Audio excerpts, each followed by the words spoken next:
வாங்க மக்களே, நாம் ரீசெண்டாக அந்த கூட சூதாபுரத்துலேருந்து பனங்காடு போகிற வழியில் கிருஷ்ணா தேட்டருக்கு ஆப்போசிட்டில் ஆம்பூர் பாய் பிரியாணி கிடைக்குதா வந்துக்கிறோம். 140 ரூபாய்க்கு அன்லிமிட்டட் பிரியாணியாக 150 ரூபாய்க்கு 1 கிலோ பிரியாணியாக கூட்டம் அப்படி கட்டு கடங்காமல் வந்துட்டே இருக்குது.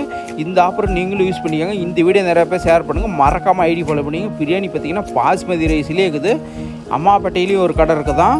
140 ரூபாய்க்கு அன்லிமிட்டட் பிரியாணி, 150 ரூபாய்க்கு 1 கிலோ பிரியாணி தராங்கன்னா பிரியாணி அள்ளி வச்சாங்க. அந்த மண்ணுக்கு தாராள மனசுங்க. 150 ரூபாய்க்கு 1 கிலோ பிரியாணியாக 140 ரூபாய்க்கு அன்லிமிட்டட் பிரியாணியாக லெக் பீஸ் தான் எடுத்து கிடச்சிங்க. லெக் பீஸ்லாம் அப்படி சாப்பிட்டா வெந்து போச்சுங்க. லெக் பீஸை காணாத போன மாரி ஆகி போச்சு. கண்டிப்பாக இந்த கடையை விசிட் பண்ணி பார்த்தீங்கன்னா வெறித்தனமான ஆஃபர் விட்டுக்கிறாங்க. வேறு மாதிரி சூப்பராக இருந்துச்சுங்க. நாளைக்கு ஆடி நோம்பிக்கெலாம் நீங்கள் பிரியாணியே ஆக தேவையில்ல. 150 ரூபா கொண்டு போனீங்கன்னா 1 கிலோ பிரியாணி வேண்டியது 3 பேர் சாப்பிட்லாம். அப்படி கறிலாம் அல்டிமேட்டாக சூப்பராக இருந்துச்சுங்க. பிரியாணி பார்த்தீங்கன்னா பாஸ்மதி ரைஸில் அடியங்க அப்பா யாரும் தர முடியாத விலைக்கு 140 ரூபாய்க்கு அன்லிமிட்டட் பிரியாணியாக பார்சல் வாங்கினா 1 கிலோ பிரியாணி தராங்களாம். பிரியாணிலாம் உண்மையாலும் சொல்கிறேன், டேஸ்ட்டு பார்த்திங்கன்னா அல்டிமேட்டாக அப்படியே வெறித்தனமாக சூப்பராக இருந்துச்சு.